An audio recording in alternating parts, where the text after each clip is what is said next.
the floor to the representative of Israel.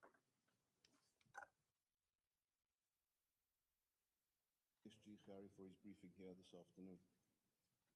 I wish to make it clear, Israel's engagement with Somaliland has a long and consistent record. In 1960, when Somaliland emerged as an independent state, Israel was among 35 countries that formally recognized its independence. In the late 1980s, under the regime of Siad Barre, Somaliland's civilian population was subjected to mass atrocities. Entire cities were destroyed, civilians were deliberately targeted. These crimes are now widely recognized as the Isaac genocide. At the time, Israel was the only country to formally raise these atrocities in this very council. On May 2nd, 1990, Israel's then acting permanent representative, Yochanan Bain, submitted this letter to this very council, warning of grave human rights violations in Somalia, including the destruction of Hargeisa and the targeting of civilians. This document forms part of the official record of the Security Council.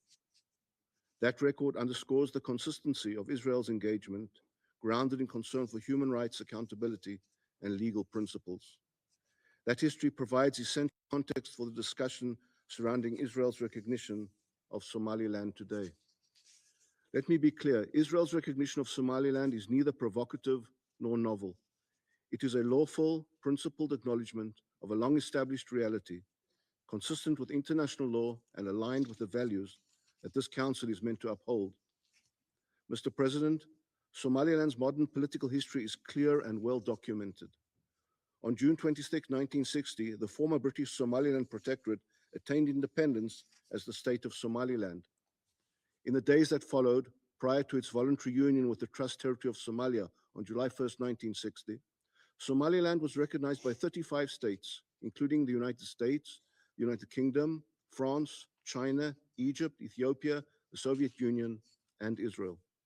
Somaliland entered that union as a recognized sovereign entity, exercising its right to self-determination. That union failed to produce a durable or fully ratified constitutional settlement. Political marginalization, repression, and mass violence followed. When the Somali central government collapsed, Somaliland reasserted its sovereignty in May 1991. For more than 3 decades since, it has existed entirely outside the authority of Mogadishu. Since 1991, Somaliland has consistently met the objective criteria for statehood under customary international law, as reflected in the Montevideo Convention. 1, it has a permanent population. 2, a defined territory. 3, an effective government. 4, the capacity to conduct foreign relations. In fact, Somaliland has held regular competitive elections, ensured peaceful transfers of power, and maintained effective governance and security throughout its territory. In a region marked by instability, Somaliland has demonstrated continuity, responsibility, and restraint. Moreover, Somaliland's engagement with the international community is already sustained and practical.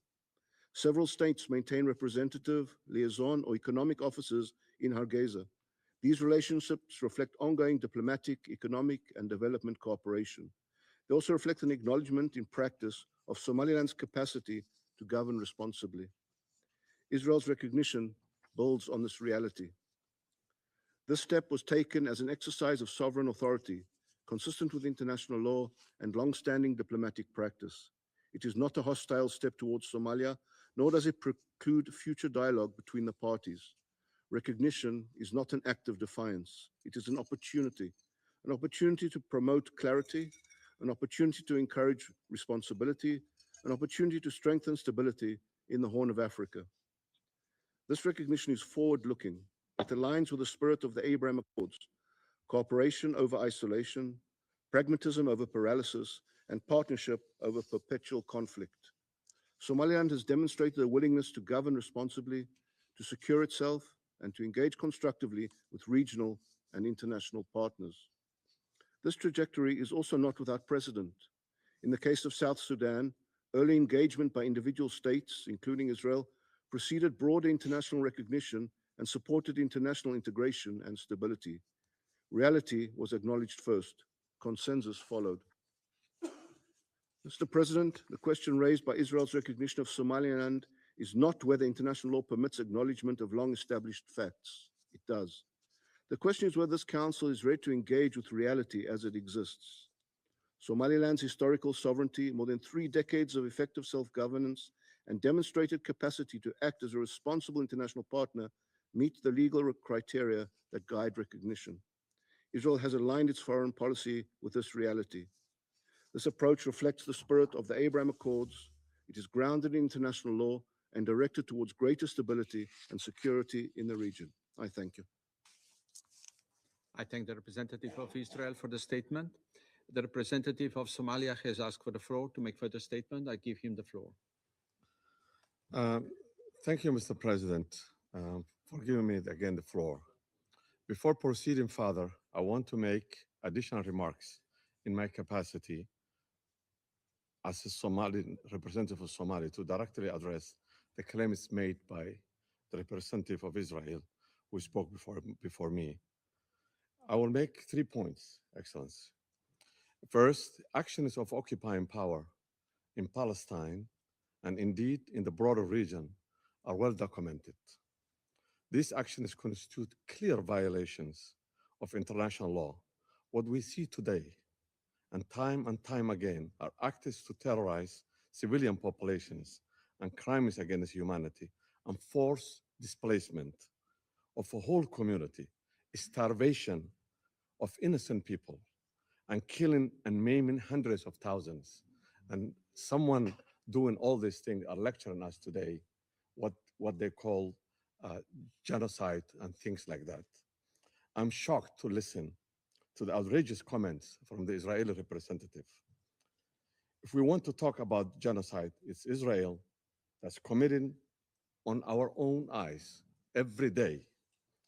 He represents a government that killed more than 70,000 people, civilians, including children, women, elderly, doctors, and other health workers, and patients in hospitals, destroying infrastructures, deliberately starving people of Gaza. To come before us, esteemed council, and accuse Somalia of committing genocide is just ridiculous and it's unbelievable. The other thing that I want to add is he has no idea what Somali is and where Somalis are and what Somali stands for. I think the history is a selective history that he has just generated on his own mind. Let me give you some lessons on this. There is a systematic, it's a troubling, Somalia is one country, one people, one religion that fought together for independence from the colonial. And Somalia is again one that's fighting terrorist organizations in the Horn of Africa as a one group, one religion, one ethnic group. And then when you say the Somaliland, that was a British Somaliland, it was 2 regions, the Northeast region and Northwest region. And now Northeast region is part of, which is 45% of the land and the population are part of the federal government of Somalia. What we're talking about is Northwest, which is also having a problem. Half of Northwest is now older region, which is close to the Djibouti border. And they are totally against what the Isaq people that you say, Isaq genocide. And there was no such genocide in Somalia that took place. Somalia had a civil war, and the civil war has its own effects.